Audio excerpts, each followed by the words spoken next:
Hey guys. So I'm so glad that you're here and watching this video.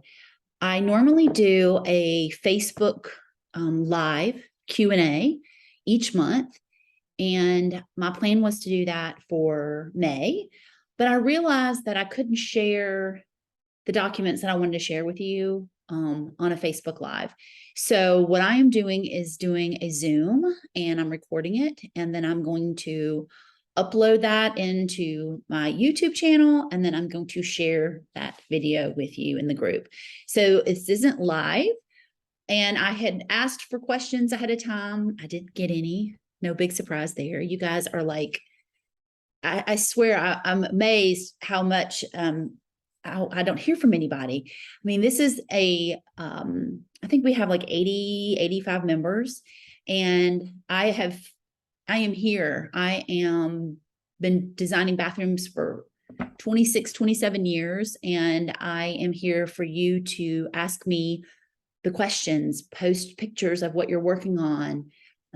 If I don't answer, someone in the group will have probably an answer if I don't have one, but I check the Facebook group daily. And so if you've got a question or concern, or you're just not sure, you're stuck on something, please post it. That's what this group is for. So I highly, highly, highly encourage you to be more active in the group and to use the group to your advantage. I post a lot of great information. If you're new to the group, scroll down.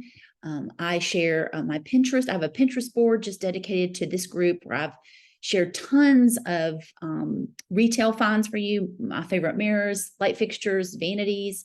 I also share a lot of good ideas and money saving tips. So scroll through the page and use it to your advantage.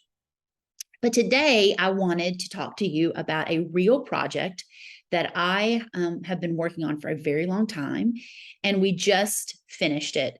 It just wrapped up, meaning that we went, it's probably been about almost 2 weeks ago, took the final photos of the project. And to me, that's kind of the bookend of the end of the project when everything is done. But this was a client who reached out to me when it was funny because her email said she's ready to say goodbye to 2005 is what it quote unquote. So they had built their custom home back in 2005. They had done some very minor updates to it. I think some new paint colors, a few other small updates, but they were ready to really pull the trigger and do a huge remodel project. And that project included their master bathroom. And so I'm going to share with you the photos of that bathroom the very first day that I was there. So I do an initial consultation with clients, and that is what I call kind of my fact gathering information meeting. So we meet and they share with me all their hopes and dreams for their project. I take pictures and I gather measurements. And from that meeting, I put together a proposal for the client based on the scope of work that they're requesting. I work on a flat fee. So the design agreement is like, this is how much it's going to cost for me to do all of these things. And this is how many meetings that we'll have. This is how much, how you'll pay me. I have a payment schedule. So I make it really easy for clients to understand what's going to be happening next. So this project encompassed lots of rooms, but we're just going to concentrate on the primary master bathroom today. So this is the photo on the right is coming from their bedroom into their bathroom. So there's a his and hers closet on each side of this little small hallway. And you come into the bathroom and you are greeted by this lovely garden tub that a lot of people have. I see this all the time. This was the rage, and still is. To me, the tub itself is not dated. I feel like the tile is, but if she was like, look, I really like having a tub with a tub deck, then I would have been totally fine keeping that and just changing out the tile and doing something different, on the walls around it. But she was ready for something totally different. To the right of the tub was a shower, as you can see. And across from the shower was a vanity, a single sink vanity. And then on the left side of the tub was a toilet room, water closet. So it was an enclosed room with just a single toilet and another vanity. a duplicate of the one on the other side of the room. So it was a very long, narrow space, again, tub in the center, and then shower, water closet, and 2 vanities. So we were keeping the walls, the structure of the bathroom the same. We were just going to take everything out and put in new. And let's look at the next thing that we do. So after a client has said, yes, we want to hire you, we always start with a floor plan. So this is a initial floor plan of what we were presenting to them for their bathroom. And it's pretty, straightforward. The shower stayed where it is. We did some minor adjustments to the wall, the privacy wall, or the what I call kind of the half wall, and where they would actually enter into the shower. Let's go back. So you can kind of see the door to the shower currently was right in the very middle. And then they had 2 little small walls on each side. And we were proposing just moving that entry to further down and then giving them a much longer wall. And then, of course, the sinks would stay where they were. We were just going to redo the vanities, and the water closet would stay where it is. And there's a little small like linen closet inside of the water closet. And then we're replacing the garden tub, the tub deck, with a freestanding tub. So here is the floor plan that we presented to them at that very first meeting together. Oops. The next thing we also present is a elevation. So this is like you're standing where the tub is and looking at that large wall. So there's a large opening in the middle that leads back into their bedroom. And then this was what we presented to them for their vanities. Before, and I'm going to keep kind of referring back to their picture. So before, they had a sink in the center and 2 what I call storage towers on each end of the vanity. And it really was, it really took up a lot of counter space. You can see there was, the vanities were long, with these storage towers just really ate up a lot of their needed countertop space. And they also decided they had the lights on the sides of the towers. So it was really just kind of a closed in design. And so what we decided to do is not only did we do a little bit different configuration, but we also made the vanities a little wider. They were, I think we ended up making them 6 to 9 inches longer than they currently were. So we did, a mirror view of each one, tall tower at the end, and then the sink with a full countertop on the other side. The other thing we did was a huge plate glass mirror with some trim detail, and then we would mount the sconces onto the mirror. We really I love doing that. I think that gives it opens up the space, and that space really needed to be opened up because, it was so narrow.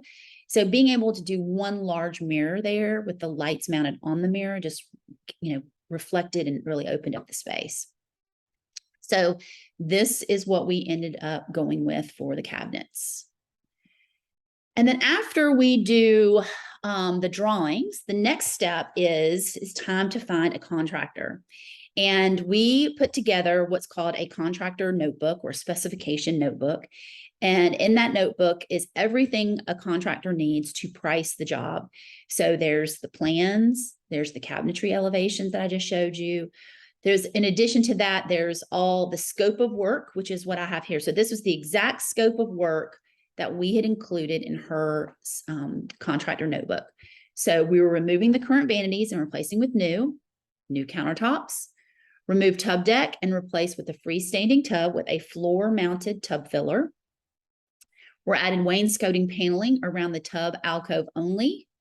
We were going to do new sink faucets, shower valves, and 2 shower heads. Replace all flooring and shower tile with new. Change layout of current shower to include a frameless shower enclosure. Paint the walls. Changes to lighting include replacing vanity sconces, the ceiling light, and water closet light with new. We were adding new wall sconces inside the tub alcove. We were adding new recess lighting. We were removing the wall sconce in the toilet room. And we, of course, had sea lighting plan. So we include a lighting plan in there. So there was a wall light in the water closet toilet room. That just didn't make sense. So we took that out.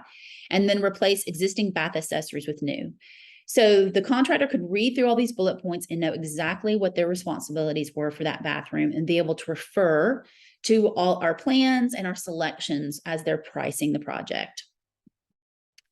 So here is a slide from one of our design presentations that we showed to the client that showed their sink faucet, a option for their cabinet hardware,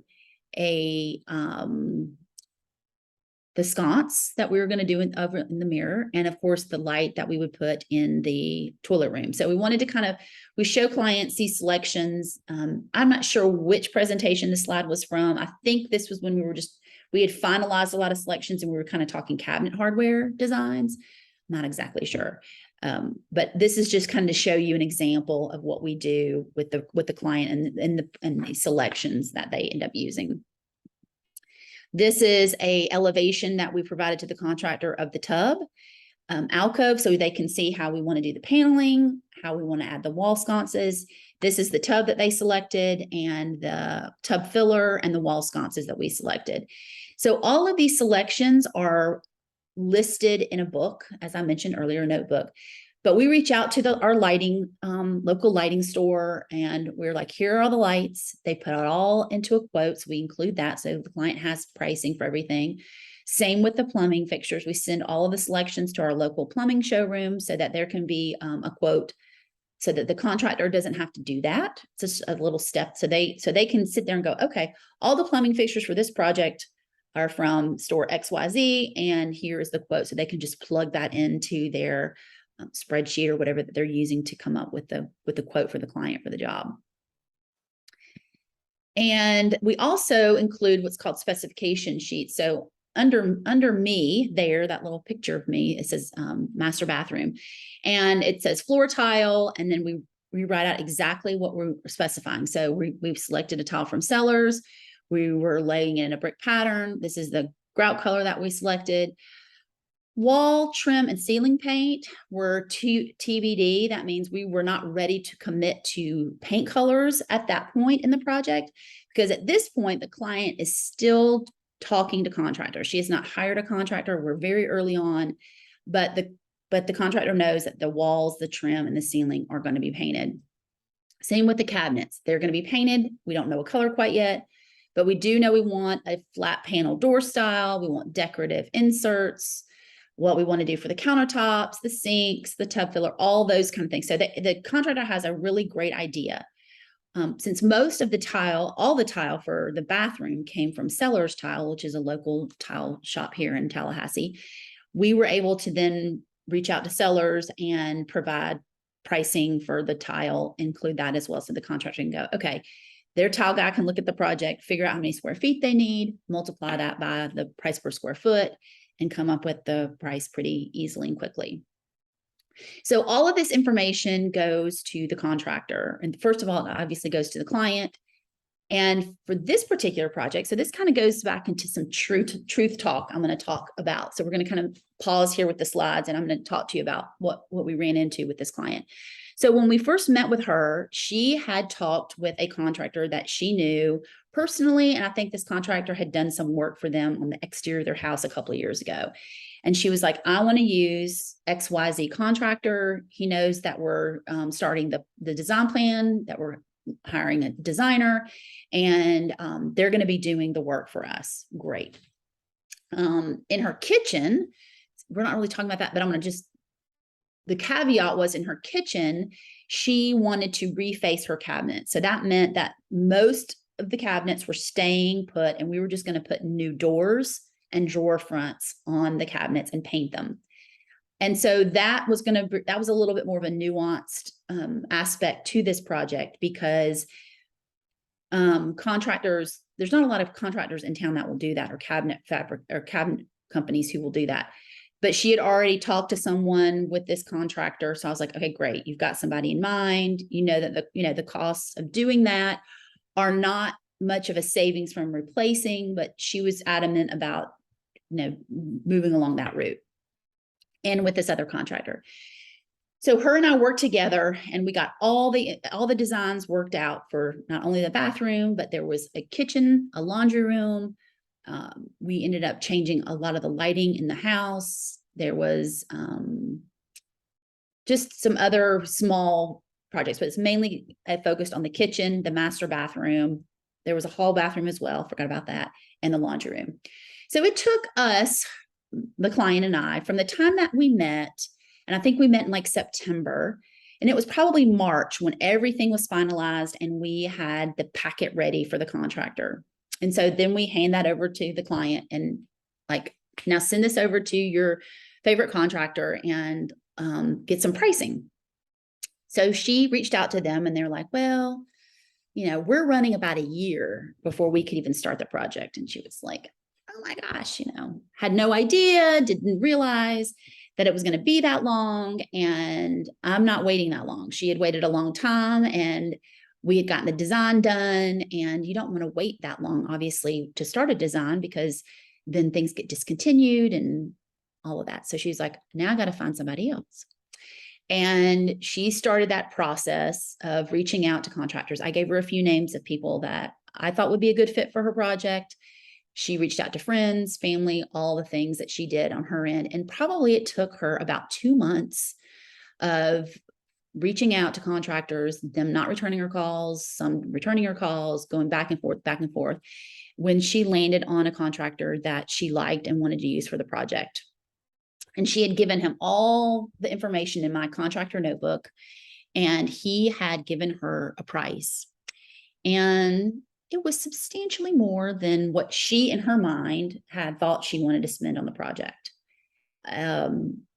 I didn't think anything that we were doing in the project felt over the top, felt that we could really pull back on.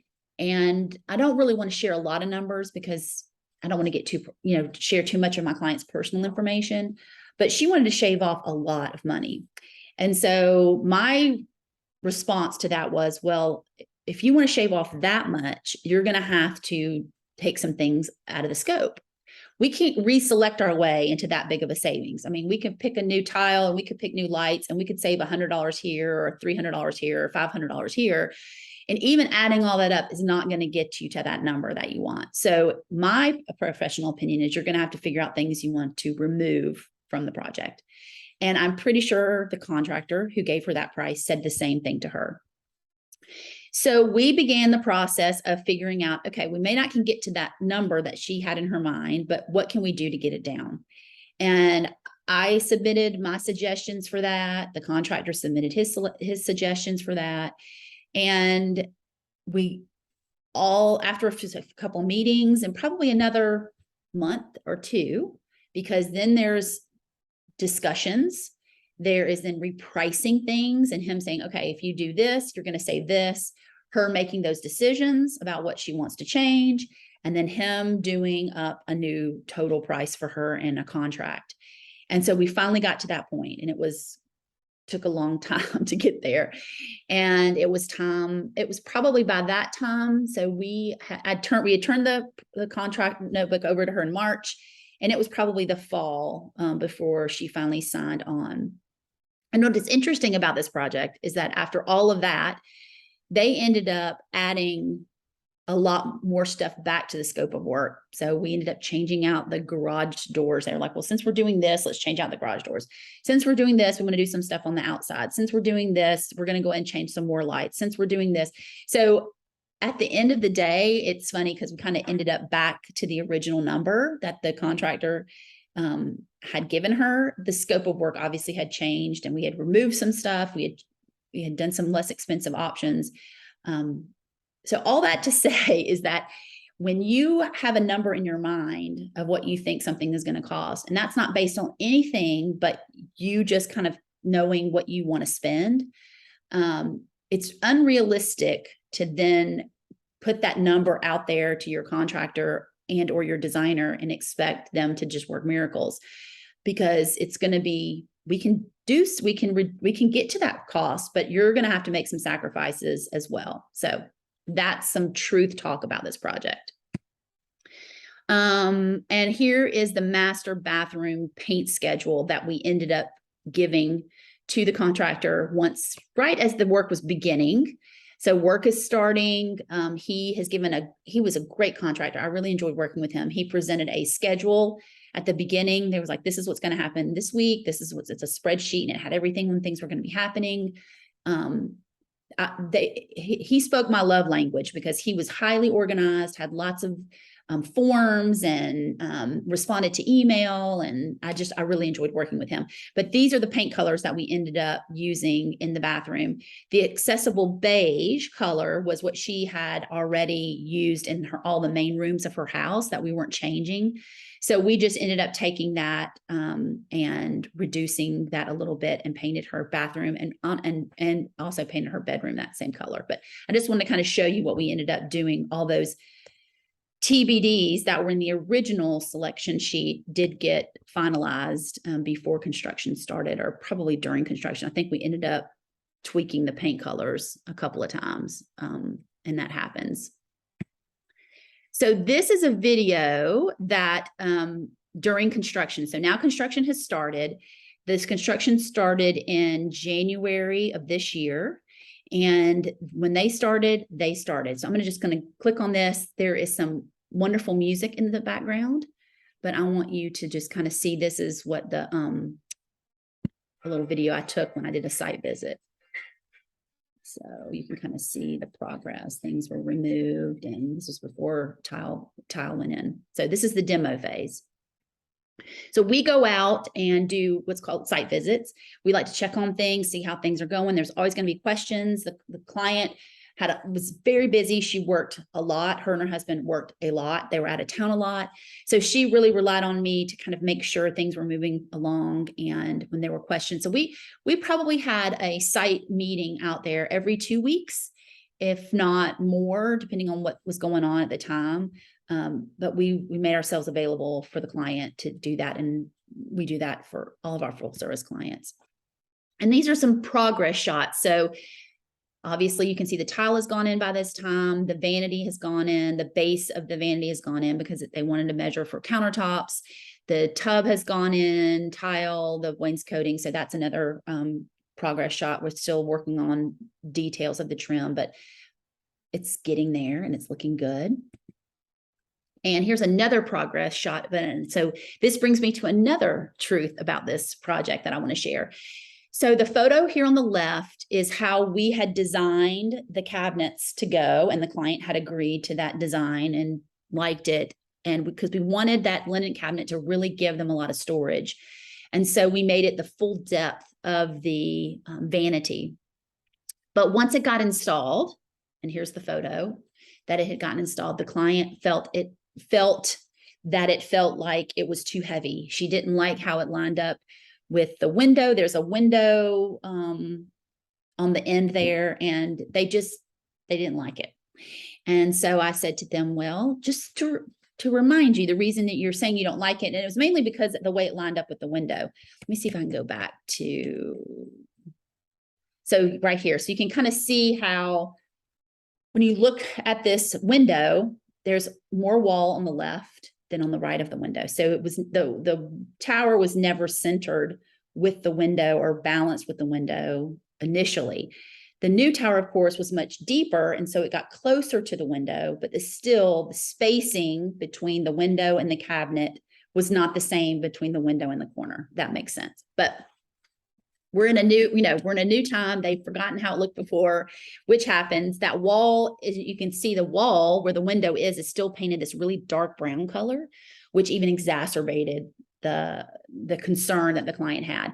But we then gather around with the contractor, the cabinet man. We're like, what can we do that can conserve as much of the cabinet as possible and be a less costly exchange and change order. So we ended up keeping the base cabinet. He pushed it back so it was flush with the rest, and then took the doors off and gave her a much shallower tower part. And so that ended up costing her money, not only for the change of the cabinetry, but also now we're going to take the countertop all the way across where the counter was going to be stopping at the tower, the tall cabinet there at the end.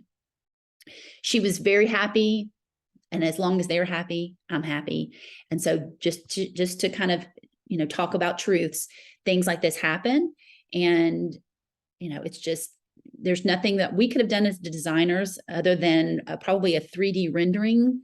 Looking back on it, I probably should have done a 3D rendering for this client just so she could envision that space a little bit better.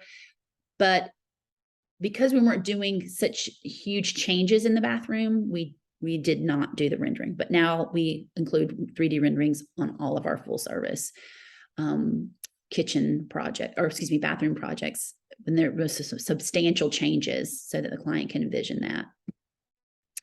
The other last truth that I want to share, this is a photo of the inside of her shower. And the original design plan was we would do recessed niches. So they're like little cutouts in the wall that recess into the wall that are lined with tile for your shower.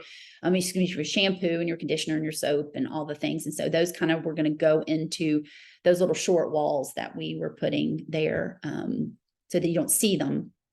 But during the demo phase, because they had those before, they had those niches before, during the demo phase, they had found a lot of water wood rot, and it was because of the niches. So whoever had fabricated the shower initially did not do adequate waterproofing. Water had kind of gotten through those niches and into the walls a little bit. And so she was like, I don't want those again. Even though we tried to convince her that they weren't done correctly and that these would be done correctly and she wouldn't have that issue, she was like, I don't want to chance it. So we ended up deleting all the niches, and she ended up with all these corner shelves. And I want to say on one end of the bathroom, there were 4. So there was 2 low, 2 high. And at the other end, there were 2 more. So I didn't love this because I felt like it's just a lot of things going on. And then you're going to, of course, now fill it up with all your stuff. But she was adamant about it. And again, we're always there to make the client happy. So, but those are just some of the things that you just kind of have to be prepared for during that. And we did a really fun mosaic shower floor in there just because the husband felt like everything felt too white. And so we compromised and did this in the shower floor, and it turned out really cute. He not cute. It turned out really nice. And the client and both clients, the husband and the wife, really liked it a lot. And so here is the finished product. This is just an iPhone photo that I took. I still have not gotten back the professional photos yet. Those will be coming hopefully soon. But this is really the only good photo that I took when we were there doing the photo shoot that day. But just to give you a little reminder, this is what it looked like before. And here we are after. It's just a beautiful, beautiful space. Just the changing out that light fixture in the ceiling, this huge crystal chandelier that she had before we took that down, and simplified that really nicely, gave her some lighting on each side. It really is pretty. So anyway, there it is. That's kind of the walking through the process of a bathroom remodel for our full service clients at Jennifer Taylor Design and what we do for them. And things go smoothly, but not all the time. But overall, she is thrilled. She loves her house. She loves everything that we've done. I think it started in January, and the bathroom finished in March or April, probably. The kitchen was another story because they had a snafu with windows, but they got the bathroom got completed in the allotted time frame that the contractor had stated, and he did a really, really good job. So shout out to Barton Construction in Tallahassee if you're looking for someone. Doug and his wife, Lisa, were great. And I really highly recommend them if you're looking to have somebody talk to you about your bathroom renovation. Honestly, I was going to try to share some costs with you, and I can't figure it out because the overall contract for the house was one big total, and it included a lot of rooms. The only thing I can share with you is that I know the cabinets were probably around $15,000 for the cabinetry. Those were custom cabinets, and they were beautiful, and they were a custom paint finish. That's the only thing I was able to kind of go through my figures and kind of look at to kind of see what it was. But I would guess to say that this bathroom would be between probably $50,000 and $60,000 all in. If you're looking at this kind of level of change, we did a cast iron freestanding tub, not an acrylic, so it was more of an expensive tub. The tile itself was, I think, $4 to $5 a square foot, so nothing unreasonable. Lighting, same thing. We didn't do anything crazy with lighting. We ended up with polished chrome for all the plumbing fixtures. That was one of the things we changed when we were trying to reduce costs. We had polished nickel to begin with. We changed to polished chrome. That saved about $700. So the client, took that change.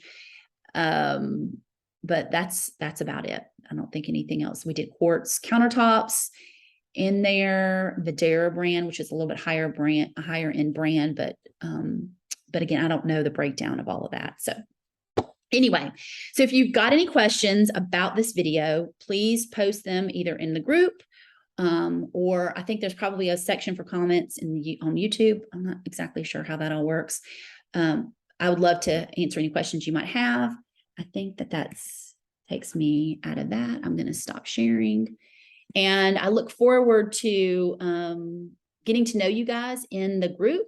Thanks for hanging out with me during all of this little video. And I will be back in June for another live, or not another live because this one isn't live, but I'll be back in June for live. So please watch out for the announcement of that date when June rolls around. And I'll continue to post in the group my little design secrets, and I would love to hear from you guys. So have a great rest of your day, and I will talk to you soon. Bye.